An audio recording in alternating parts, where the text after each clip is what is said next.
கன்னு கடைக்கு வந்தாச்சு. என்ன கன் வாங்கலாம்? இந்த பிஸ்டல் கன் எவ்வளோண்ணா? 200 ரூபா தம்பி. 200 ரூபாவா?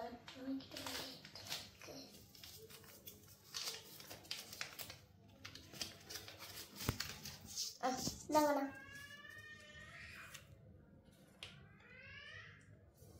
இந்தா தம்பி.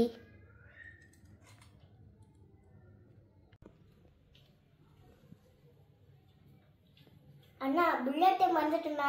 புல்லட் எவ்வளோ? 30 ரூபா தம்பி. 30 ரூபாவா? நம்மக்கிட்ட வேற அது இருக்காது இல்லையே. இருக்கு.